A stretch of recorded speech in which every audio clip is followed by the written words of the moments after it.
Hey guys, so this is the webinar that you've been waiting for.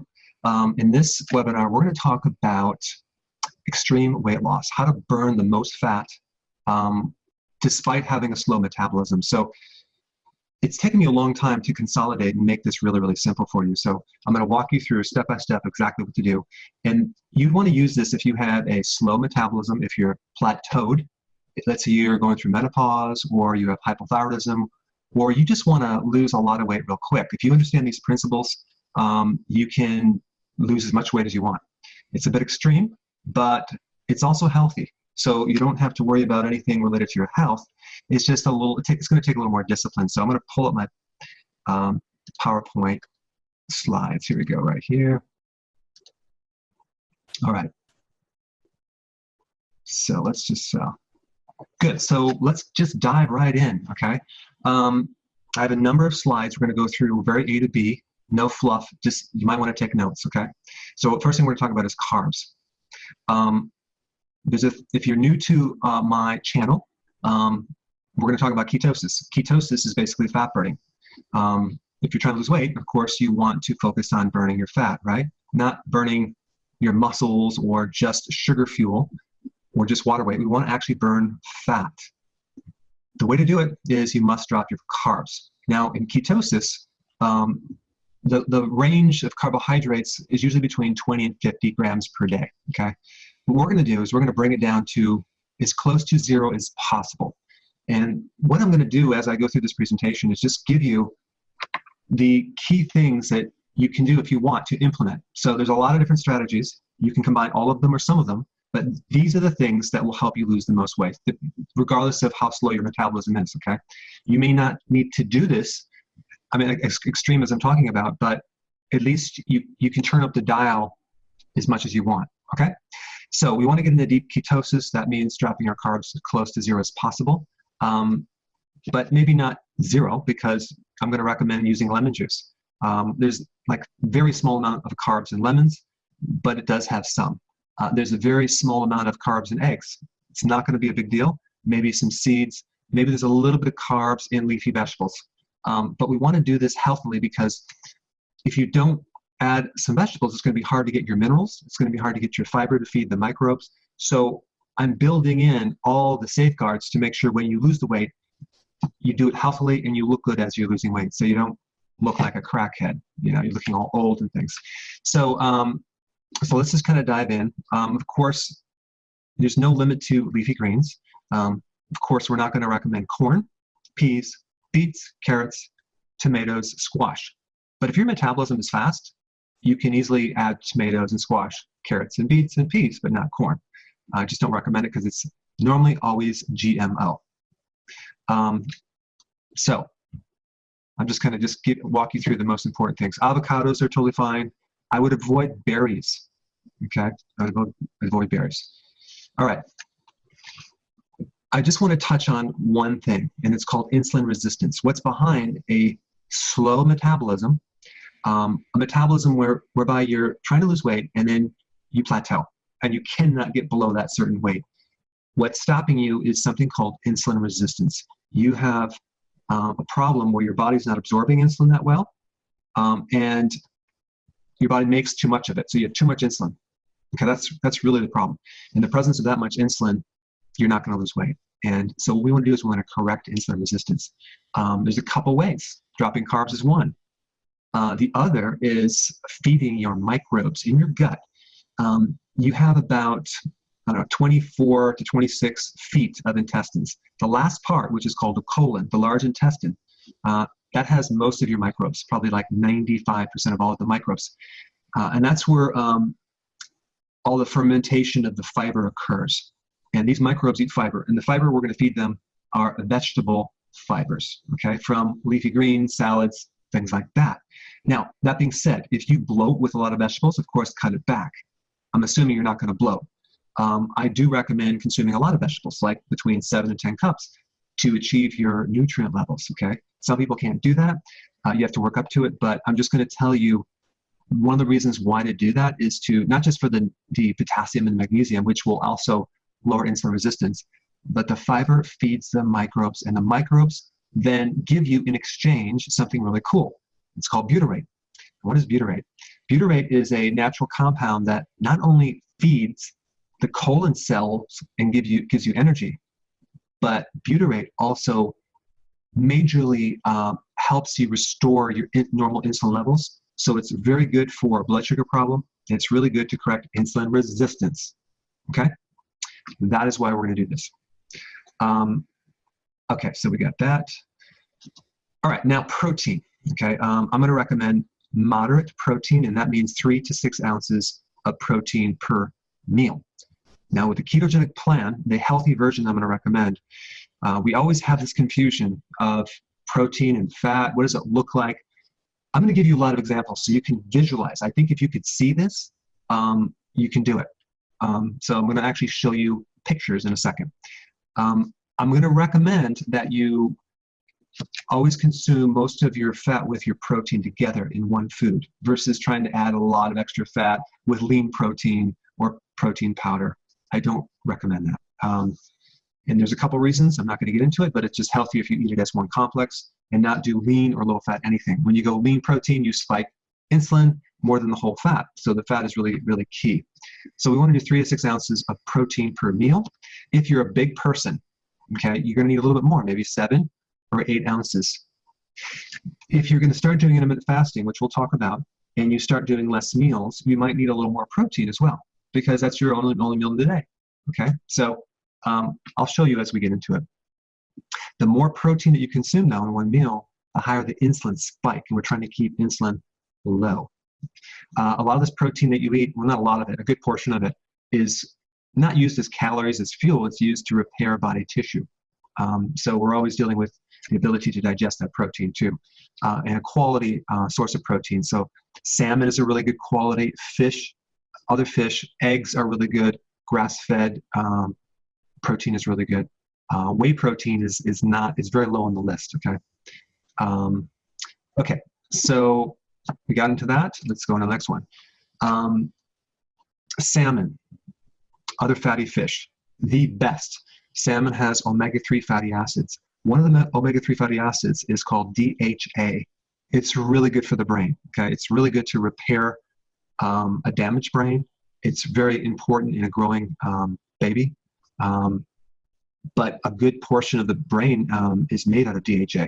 So you're going to be very, very safe if you do foods with high amounts of those omega-3 fatty acids compared to the omega-6 fatty acids, which is all the seed oils and the vegetable oils, like the corn oil, soy oil, that you get it when you go out to eat, or, you know, a lot of recipes, they have this vegetable oil. It's not very good. It's very inflammatory, and it worsens the insulin resistance situation. DHA and omega-3 fatty acids improve this situation. Sardines, really good source of omega-3. Hamburger, do not get the extra lean hamburger. Get the fattiest hamburger you can eat. That way you get your fat with your protein. It's going to create a lot less spike on your insulin, okay? So just to hammer this home, lean protein spikes insulin more than fatty protein, okay?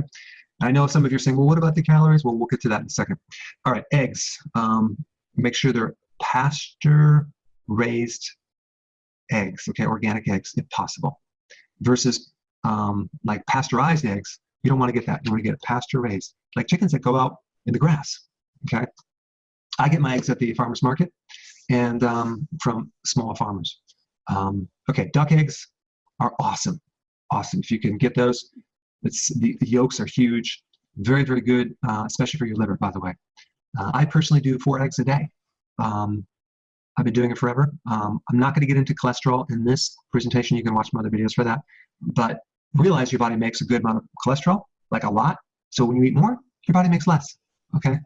Also, cholesterol is needed for the hormones, cell membranes, a lot of things. Seafood, very good, very important for trace minerals, things like zinc, selenium. These are minerals that will help with a lot of different things. But at the end of the day, we want you to consume foods that supply all your nutrients, okay? And trace minerals are a big one that's usually missing. Some of you are not into consuming pork. It's totally fine. You don't have to.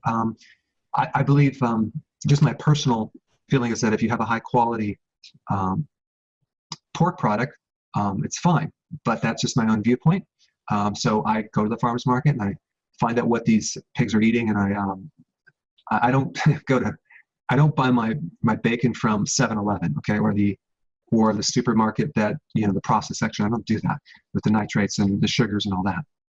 But the main thing is what they feed the pork, like they'll do GMO grains. We don't want to do that. And if you think pork is worse than chicken, I mean, chicken is really, really bad unless it's fed non-GMO food. So as you're doing the beef and the pork and the chicken, whatever, make sure you do organic. Grass-fed would be better. If you do dairy, make sure it's grass-fed, organic. Very important. So avoid the whey protein powder. Chicken, unless it's high quality, and also don't eat the chicken without the skin. You need the fat on it. I think the fat on a skinless chicken is like 13%, which is crazy low. And there's a lot of problems with that. I'm not going to get into it in this video, but I will have another video on that. Okay, turkey, too lean. Protein powders. At this point, I don't recommend them. Lean fish. Get the fatty fish. Lean meat, including hamburger, is out, so we don't want to do that either. All right, so now what to avoid. In this program, we're going to avoid nuts. They do have some hidden carbs. And basically, I'm giving you all the things that you should do if you have some sluggishness with your metabolism and you want to speed things up. Okay, so if you don't have a problem with your metabolism, you can do nuts. But I would cut them out if you're having a hard time losing weight. You'd be surprised how much weight you can lose by cutting out the nuts. First of all, it's hard to digest, okay? Plus, they have a little more carbs, and people are loading up with nuts, and they feel bloated, and it can definitely slow you down. The other thing, too, I mentioned dairy. You may want to just avoid all dairy at this point. What about some cream in your coffee? That's going to be fine. It's a very small amount. I mean, if you have half and half, the amount of carbs you get is like so tiny. It'd be better to do a whole cream, but for the most part, if you definitely avoid yogurt, milk, kefir at this point, just because so many people have inflammation from dairy. So many people can't digest it. It could be constipating. Some of the dairy does have carbs. And just to speed things up, we're going to avoid it. Now, I want to talk about fat, but this relates to protein because in nature, nothing ever comes exactly as fat. It usually is a combination of fat and protein. But I want to talk about this. When you do a keto plan, they talk about 70 to 75% of your total calories being fat.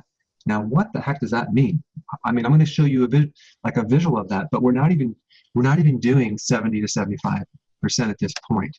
And the reason for that is that this is more of an extreme version of the keto that I recommend in my book. This is mainly for people that need the X factor. They need something stronger because there's a plateau. They're plateaued and they're stuck, okay? So if you go too high in your fat, your body will burn the fat calories possibly more than your own fat, okay? That's not what we're trying to do. In the very beginning, I think it's very important to increase fat to be able to go longer without having to eat because we're going to implement intermittent fasting in a second. But as you start adapting, we want to cut the fat down, not to a low fat, but to about 75 grams of fat or a little bit less.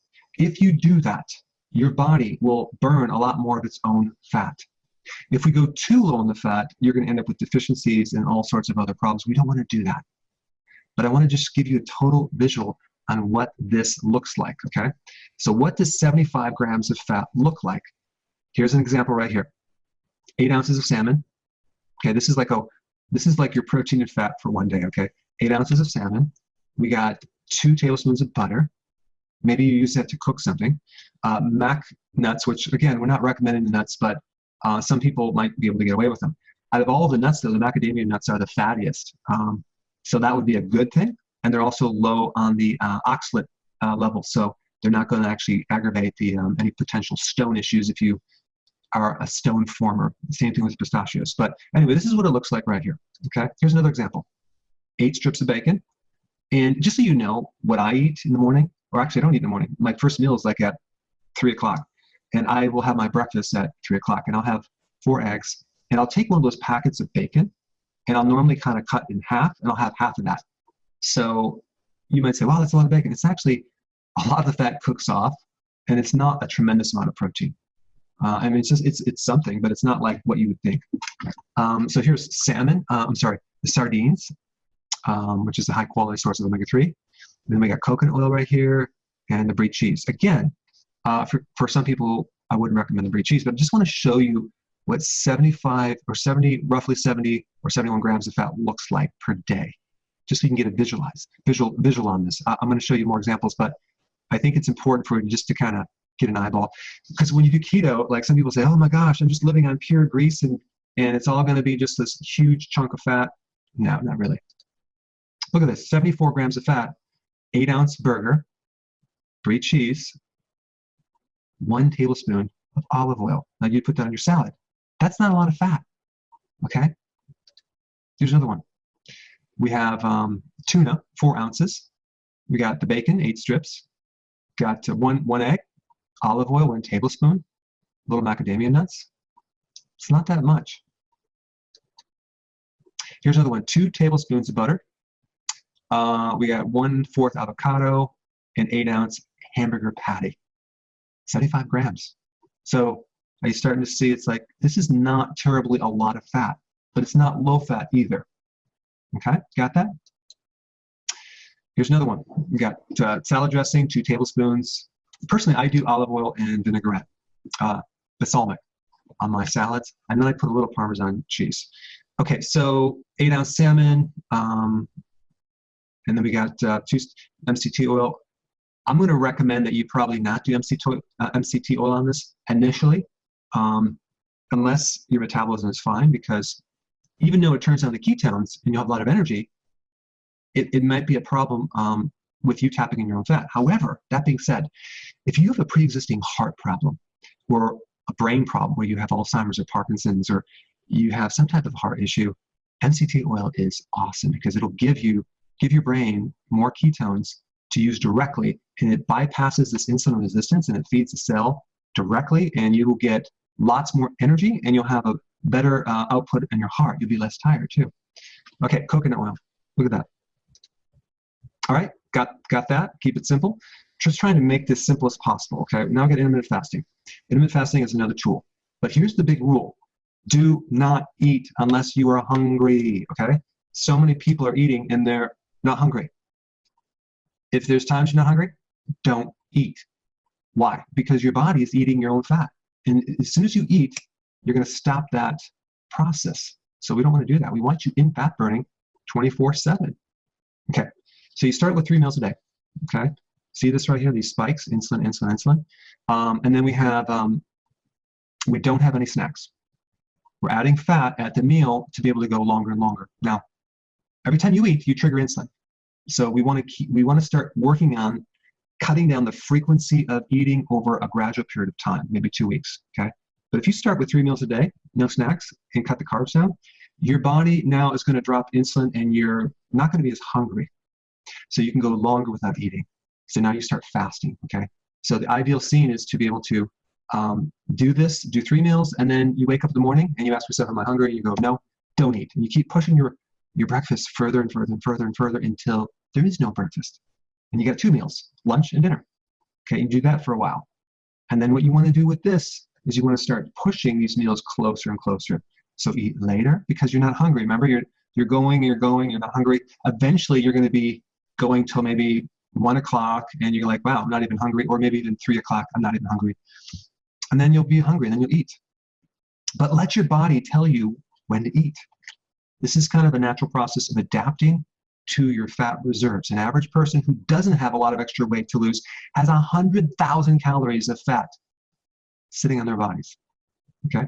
So, but the ideal is to go step 1 and step 2, which is we're squishing our eating window to a 4-hour window. Okay? So 1 to 5, let's see, 2, 3, 4, 5, yeah. So 4 hours of eating right here, and then we got a 20-hour fasting. Okay, that's going to be huge. But some of you might already be doing this, and you're still not losing weight. Okay, so you're going to ask me, what do I do? Well, I'm showing you all the strategies, one step at a time, and then if it's not working for you, but let's say you don't have a gallbladder, they took out your thyroid, you're going through menopause, you've dieting your whole life, you have no metabolism, and you're exercising 6 hours a day, and it's still not working. Just stay tuned, I'll show you what to do. Okay, so I already said this. Okay, the best clue that it's working is that your hunger disappears. Okay, if your hunger is still there, you still have an insulin problem. So as the hunger disappears, you know it's starting to work. Ride the wave, go as long as possible until you're at 1 meal a day. I have so many people right now that are doing 1 meal a day without any problem. They feel great, and they can lose a lot of weight. Most people. Some people can't. I'm going to tell you what to do if you're in that boat. But 1 meal a day gives you like 23 hours of fasting. This is huge because 23 hours of fasting is going to give you an amazing ability to repair and heal and run your body on fat, okay? And you're going to feel good. You're going to have more energy. But some people are not going to be able to do that. So what they're going to have to do is do 1 meal every other day. Now, I don't recommend jumping into this. Get to 1 meal a day, and then just ask yourself, am I hungry? And if the answer is no, then don't eat. Go another day without eating. That will work for a lot of people that just, what's happening with people that can't lose weight, even on OMAD, which is 1 meal a day, their metabolism is wrecked. I mean, something in the past, screw them up. It could be severe insulin resistance. It could be some diabetes. It could be something. When you do this every other day eating, you are going to you're not starving. You're going to run off your stored fat a heck of a lot more. And that's when you're going to start seeing huge changes, like huge changes. Do I recommend it for everyone? No.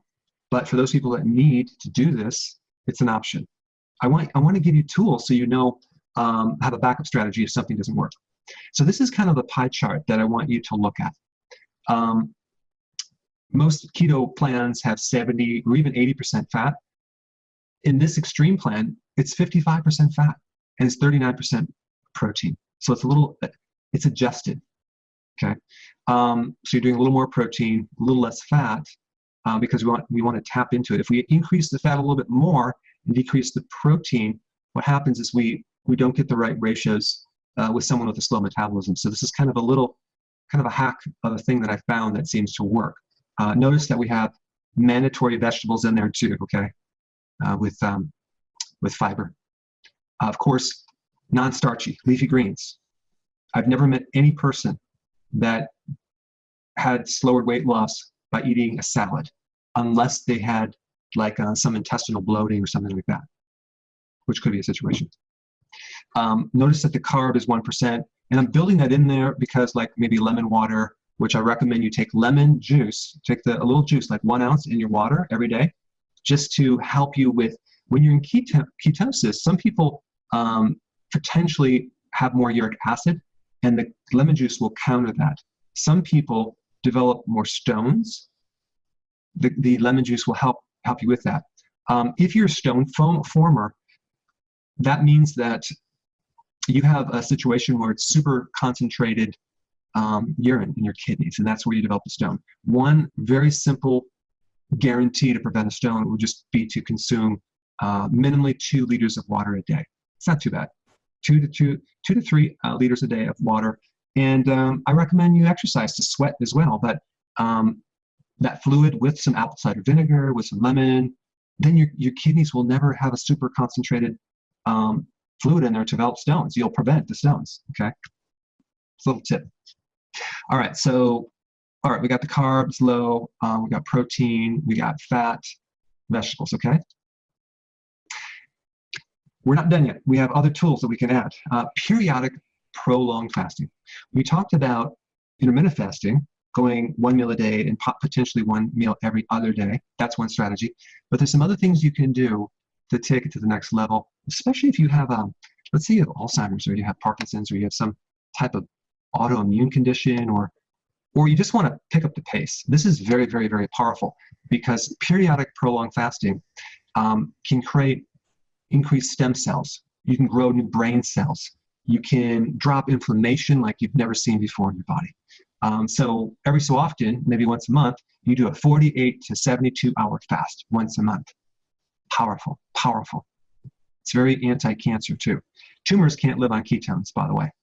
All right, and then on weekends, you do a 48-hour fast. Of course, if you're doing every other day, you'll probably hit that right here, won't you? But the point is, you want to do these periodic fasts here and there. Periodic prolonged fasting. Okay, here's some tips. Do it gradually, because you don't know your mineral reserve. You don't know how many vitamins that you're deficient in subclinically, or nutrients or minerals. So you want to go into this kind of gradually, so you don't like deplete yourself. This is why I recommend taking electrolytes and also B vitamins and sea salt while you're doing this, just to make sure, and then you're going to be fine. There was a guy who fasted he took the record, 384 days, I think it was. No food, but he was medically supervised, but he took nutrients, okay? Electrolytes, B vitamins, sea salt. So anyway, do it gradually. Add sea salt. You need one teaspoon of sea salt per day, on average. 1 teaspoon per day. Some of this is going to be built in the food, but you need that, okay? You can even add it to some water as well, slowly, not the whole thing. Also electrolytes. I'm not biased, and I'm being sarcastic that I have the best electrolytes out there, but you might want to try mine because it has 1,000 milligrams of potassium. It's in the form of citrate, okay, which is really anti-stone. So it's going to combine with any potential oxalates that you get from spinach or any other food that you're eating, like almonds, which you're not doing almonds. But the point is that it can actually counter potential stones. It also has magnesium citrate in it. It has calcium citrate, and there's some chlorides in there as a sea salt, but it's not big on sea salt. So it's not like a salt replacement. You just have to add salt. It's more of the other electrolytes. And it also has trace minerals in there, so it's pretty darn good. No sugar, no maltodextrin, high quality stuff. The B vitamins, very essential. I recommend you get it from Nutritional Yeast. I do also have something you can try. It's in a tablet. I take them, I chew them. They're kind of big tablets. You can swallow them or chew them. But B vitamins are natural. Get the one that's unfortified. Here's just a picture of mine, Nutritional Yeast tablets, non-fortified, but I did add B12. And then this is the electrolytes I have. I have a lemon raspberry flavor. I have a new one coming out, which is orange. It's really good. It's not, I don't think it's out yet. It should. You might want to check. By the time you're watching this, I don't know, but there's 2 different flavors. And then I also have them in packs. But you take 1 scoop a day, and it gives you a lot of potassium. The minerals help with insulin resistance as well. Here's another hack, rotating the times you eat. Okay, so let's say, for example, you have this pattern, you're eating 1 meal a day at 6 o'clock. Well, let your body tell you when to eat. Maybe the next day you're eating at night. You're doing 1 meal a day, let's say. At this point, you're not doing every other day. Let's say you do 3 o'clock. And then the next day you do 4 o'clock. The next day you do 7 o'clock. You can rotate that. It doesn't have to be at the same time. If you rotate, okay, and then you also stagger your prolonged fasting, so it's kind of irregular, it really will help you lose even more weight, because your body gets so used to this thing that it starts to adapting. You can start getting used to it, start slowing down. So you want to kind of surprise your body. Same thing with the exercise. You switch up your pattern every so often, and it's called muscle confusion. Apple cider vinegar, very, very, very, very important to help with insulin resistance. It'll help to lower insulin. And what you do is you take a tablespoon. I take 2 tablespoons. I put in a big thing of water, and I usually drink a good portion of my water in the morning. But it really will help you. Okay, add the lemon in there. It can be just lemon juice or an actual lemon. Stress reduction. Okay, long walks on the days that you don't work out are very good for stress. But I also have, you can on your own time watch, do a search in Dr. Berg's stress webinar. I actually walk you through 5 different techniques that you can do on yourself, or get someone to do it on you, to drop your stress level and help enhance your sleep, okay? Because it's all about dropping cortisol. But this is a good video to watch on stress. Sleep. If you get more sleep, you have better insulin levels, you have better blood sugars, you'll be less hungry, you'll lose more weight. Most of the fat is burned at night. If you're not sleeping, that could be the big reason why you're not losing weight. I will say, though, as you do this, the requirement for sleep goes down, but it's very, very important to get enough sleep. So I would, if I were you, I would try to get 8 hours, okay? Can you take a nap to help that? Absolutely, but the sleep is going to be key. The stress reduction techniques I show you will help enhance the sleep. Going for long walks will help to sleep. The electrolytes will help to sleep. The B vitamins help to sleep. So a lot of things will kind of come together for you. There are certain sleep aids that I have online if you need them, but you don't want to start taking melatonin. That's one thing you don't want to take. Exercise. Okay, there's some tips with exercise I want to talk about. again, we're just going to combine all these different really cool things. Exercise is only responsible for 15% of your weight loss. So it's not the big thing, but it does other things. It'll start to build, if you do regular periodic exercise over time, it creates a lot of oxidative stress, which your body adapts, and it starts to build up a network of antioxidants. Your body actually makes antioxidants, a bigger group that will actually protect the damage that even on your cells are making from the exercise. So that's one way to build up. It's called your antioxidant network. I did a video on that recently, and I think it's an anti-aging video. But exercise, very, very vital to just add to everything. I would highly recommend you exercise in your fasting state when you haven't eaten. That will spike growth hormone. Okay, so that's one thing. Number two, the intensity of exercise is what spikes growth hormone. The more intense, the more growth hormone. Growth hormone is the main fat-burning hormone. The ideal best exercise to stimulate growth hormone would be sprinting. Sprinting is very painful because it's like an explosive thing. But if you could do 7 cycles of a 30-second sprint, that would be hot. You might not be up to it. That's fine. Do your bike, do your aerobic class, spin bike, but do something. That would be important. You would spike the most growth hormone. Okay, let's see. You spike the most growth hormone up to 700% more when you do sprinting. That's huge. Most people have to gradually ease into this. Yeah, okay. So use a full body type exercise like burpees and planks and plyometrics, jumping rope, spinning, versus like just weights. Here's the thing. When you do fasting, that can stimulate growth hormone by 2,000% in men, 1,300% women. So you can see exercise is only 700%, but still we got a good situation because we have this this growth hormone that is anti-aging, and you're gonna start looking good as you're losing weight. Okay, then we have interval training, which I recommend. The magic time frame of doing interval training is between 20 and 40 minutes, okay? If you do it longer, you tend to lose your gains because you overdo it and you overtrain. If you're over the age of 40, you definitely need to do 2 times a week, maybe once a week, and gradually go into it. My wife and I I'm 50, I think I'm 54, she's 55 or 6, don't quote me.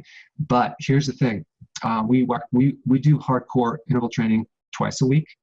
And on the other days, I will work some other muscles and things, but I'll do cardio, I'll do the bike every other day. And so I'm doing hills and things like that. But it takes a while for your body to recover. It's best when you work out to get to the point where you're doing it enough so you're sore. Then wait till you fully recover. Then to do some exercise and you're kind of halfway going through it, you're not sore, and you're doing that more frequently, you're not going to see the gains. You want to get sore. Okay, so you're going to have to increase the intensity or maybe even the volume. Okay, guys, I just gave you a tremendous amount of summarized information. It might seem simple, but it took me a long time to kind of make it simple. I have this entire program in a document that you can download. It's called Keto on Steroids Cheat Sheet, and it's an updated version from my original one. And I do charge for it. It's very, very expensive. It's $1. And the reason I do this is because I just don't want to give every single thing away for free. I want you to at least invest something. So you'll actually, if you invest in something, you'll take advantage of it more. You'll implement it more than if everything is just given free. So it does cost $1. You can go to drberg.com, and it's just keto-on-steroids. Okay. So it's drberg.com/keto-on-steroids. There should be a link down below. You can get the summary sheet, download it, follow it, get all the details, implement it. It will work. And I'm telling you, out of everything that I've tried over the years, after I've been in practice 29 years, I personally worked one-on-one with over 40,000 people, and I tried so many different things. This is the thing that is the most powerful, that you should focus on the most.